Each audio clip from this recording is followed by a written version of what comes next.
എല്ലാവർക്കും വിനീത നമസ്കാരം. ശ്രീമദ് ഭാഗവതം ഏകാദശ സ്കന്ധം അധ്യായം 16 ശ്ലോകം 26 മുതല് 35 വരെ 10 ശ്ലോകങ്ങളിൽ നിന്ന് നമുക്ക് നോക്കാം. ഭഗവാന്റെ വിഭൂതികളെ പറ്റി വിസ്തരിച്ചു പറയുന്നു ഭഗവാൻ തന്നെ. കൃഷ്ണായ വാസുദേവായ ഹരയേ പരമാത്മനെ പ്രണതക്ലേശനാശായ ഗോവിന്ദായ നമോ നമഃ. കോമളം കുജയൻ വേണും ശ്യാമളോയം കുമാരക വേദവേദ്യം പരം ബ്രഹ്മ ഭാസതാം പുരതോ മമ. ഓം നമോ ഭഗവതേ വാസുദേവായ. ഓം നമോ ഭഗവതേ വാസുദേവായ. ഓം നമോ ഭഗവതേ വാസുദേവായ. ശ്ലോകം 26. ധർമാണാമസ്മി സന്യാസ ക്ഷേമാണാമബഹിർമതി ഗുഹ്യാനാം സൂനൃതം മൗനം മിഥുനാനാം അജസ്ത്വകം. ധർമ്മങ്ങളിൽ വെച്ച് കർമ്മഫലങ്ങളെ കാക്ഷിക്കാതെ ഭഗവത് അർപ്പണമായി ചെയ്യുന്ന സന്യാസം എന്ന ധർമ്മം ഞാനാകുന്നു. അഭയസ്ഥാനങ്ങളുടെ മധ്യത്തിൽ ഞാൻ അന്തർനിഷ്ഠയാകുന്നു. അതായത് എല്ലാവിധ ക്ഷേമങ്ങളിലും വെച്ച് ഉത്കൃഷ്ട ക്ഷേമം മനസ്സിനെ പുറത്തു സഞ്ചരിക്കാൻ സമ്മതിക്കാതെ ഉള്ളിൽ ഒതുക്കുന്നതാണ് എന്നാണ് ഭഗവാൻ പറഞ്ഞതിന്റെ സാരം. ആ നില ഞാൻ തന്നെ. രക്ഷിക്കേണ്ടുന്നവയിൽ വെച്ച് പ്രിയവചനവും മൗനവും ഞാനാകുന്നു. പ്രിയം പറയുന്നത് കൊണ്ടും മൗനമായിരിക്കുന്നത് കൊണ്ടും ഒരുവന്റെ ആന്തരംഗസ്ഥിതി മറ്റൊരുവന് അറിയാൻ കഴിയില്ല. ഗംഭീരാശയന്മാർക്ക് പ്രിയപ്പെട്ട മൗനവും പ്രിയവചനവും ഞാനാകുന്നു. സ്ത്രീ പുരുഷന്മാരിൽ വെച്ച് ഞാൻ ബ്രഹ്മാവാകുന്നു. ഏതൊരാളുടെ അർത്ഥാംശങ്ങളിൽ നിന്ന് സ്ത്രീ പുരുഷന്മാരുണ്ടായോ അത് ഞാനാകുന്നു. ഏതൊരുവന്റെ അർത്ഥാംശങ്ങളിൽ വെച്ച് സ്ത്രീ പുരുഷന്മാരുണ്ടായോ അവനാണ് ശ്രേഷ്ഠമായ മിഥുനം. ആ അവസ്ഥ ബ്രഹ്മാവിനുണ്ട് എന്ന് ശ്രുതി വാക്യം കൊണ്ട് നിശ്ചയിച്ചിരിക്കുകയാണ്.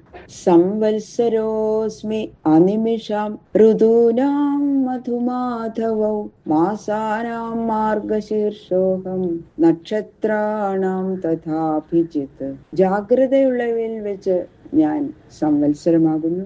സമയത്തെ പോലെ ഉണർന്നിരിക്കുന്നത് മറ്റൊന്നുമില്ല. അപ്പൊ സമയത്തിൽ വെച്ച് വലിയ വിഭാഗം സംവത്സരമാകയാൽ ആ സംവത്സരം ആ അംശം ഞാനാകുന്നു എന്നാണ് ഭഗവാൻ പറയുന്നത്. ഋതുക്കളിൽ വസന്ത ഋതു ഞാനാകുന്നു. മാസങ്ങളിൽ ധനുമാസം ഞാനാകുന്നു. നക്ഷത്രങ്ങളിൽ വെച്ച് അഭിജിത്ത് എന്ന നക്ഷത്രം ഞാനാകുന്നു. ഉത്രാടത്തിന്റെ 4ാം പാദവും തിരുവോണത്തിന്റെ ആദ്യത്തെ 4 നാഴികയും കൂടി ചേർന്ന് 19 നാഴികയ്ക്കാണ് അഭിജിത്ത് എന്ന പേര്. അഹം യുഗാനാം ചകൃതം ധീരാണാം ദേവലോസിത ദൈവായനോസ്മി വ്യാസാനാം കവീനാം കാവ്യാത്മവാൻ. യുഗങ്ങളിൽ കൃതയുഗവും സുഖദുഃഖാദികളെ സഹിക്കുന്ന ധീരന്മാരിൽ വെച്ച് അസിതനും ദേവലനും വേദത്തെ വിഭാഗിച്ചവരിൽ വെച്ച് വ്യാസമഹർഷിയും കവികളിൽ വെച്ച് സൂക്ഷ്മ ബുദ്ധിമാനായ ശുക്രനും ഞാനാകുന്നു. വാസുദേവോ ഭഗവതാം ത്വം തു ഭാഗവതേശ്വകം കിം പുരുഷാണാം ഹനുമാൻ വിദ്യാധ്രാണാം സുദർശന. ഭഗവാന്മാരിൽ വാസുദേവനും ഭഗവത് ഭക്തന്മാരിൽ നീയും കിംപുരുഷന്മാരിൽ ഹനുമാനും വിദ്യാധരന്മാരിൽ സുദർശനനും ഞാനാകുന്നു. രത്നാനാം പത്മരാഗോസ്മി പത്മകോശസുപേശസാം കുശോസ്മി ദർഭജാതീനാം ഗവ്യമാജ്യം ഹവിഷ്വഹം. രത്നങ്ങളിൽ വെച്ച് പത്മരാഗം എന്ന രത്നവും സൗന്ദര്യമുള്ള വസ്തുക്കളിൽ വെച്ച് താമരമുട്ടും പുല്ലുകളിൽ വെച്ച് ദർഭപുല്ലും ഹോമിക്കാൻ ഉപകരിക്കുന്ന ഹവിസ്സുകളിൽ വെച്ച് പശുവിനെയും ഞാനാകുന്നു. വ്യവസായിനാമഹം ലക്ഷ്മി കിതവാനാം ഛലഗ്രഹ തിദിക്ഷാസ്മി തിദിക്ഷൂണാം സത്വം സത്വവതാമഹം. ഉത്സാഹികളുടെ പ്രവൃത്തിഫലമായ ധനാദി സമ്പത്ത് ഞാനാകുന്നു. വഞ്ചകന്മാരുടെ സാധനമായിരിക്കുന്ന ചൂതുകളി ഞാനാകുന്നു. ക്ഷമയുള്ളവരുടെ ക്ഷമ ഞാൻ, ബലവാന്മാരുടെ ബലവും ഞാനാകുന്നു. ഓജസ്സഹോ ബലവതാം കർമാഹം വിദ്ധി സാത്വതാം സാത്വതാം നവമൂർത്തീനാം ആദിമൂർത്തിരഹം പര. ബലവാന്മാരിൽ ഇന്ദ്രിയ സാമർഥ്യമാകുന്ന ഓജസ്സും മനോബലം എന്ന സഹസ്സും ഞാനാകുന്നു. ഭക്തന്മാരുടെ ഭക്തിപൂർവകമായ കർമ്മം ഞാനാകുന്നു. വാസുദേവൻ, സംഘർഷണൻ, പ്രദ്യുമ്നൻ, അനിരുദ്ധൻ, നാരായണൻ, ഹയഗ്രീവൻ, വരാഹം, നൃസിംഹം, വാമനൻ എന്ന 9 പേർക്ക് നവവ്യൂഹം എന്ന പേര്. ഈ 9 പേരെ പൂജിക്കുന്നതും ഭഗവത് പൂജ തന്നെ. ഭക്തി ലക്ഷണം 9 വിധമെന്ന് ഏകാദശത്തിൽ തന്നെ ഒരു സ്ഥലത്ത് പറഞ്ഞിട്ടുണ്ടല്ലോ. ഓരോ വിധ ഭക്തി ലക്ഷണങ്ങളെ ഓരോ മൂർത്തികളായി കൽപ്പിച്ചിരിക്കുകയാണ്. അങ്ങനെ ഈ 9 മൂർത്തികള് ഭഗവാന്റെ അവതാരങ്ങളാകയാൽ എല്ലാം ഭഗവാന്റെ സ്വരൂപം തന്നെ. ഈ 9 പേരിൽ വെച്ച് പ്രത്യേകം പറയണു, ആ വാസുദേവൻ എന്ന ഒന്നാമത്തെ ദേവൻ ഞാനാകുന്നു. വിശ്വാവസു പൂർവചിത്തി ഗന്ധർവാപ്സരസാമഹം ഭൂധരാണാമഹം സ്ഥൈര്യം ഗന്ധമാത്രമഹം ഭുവ.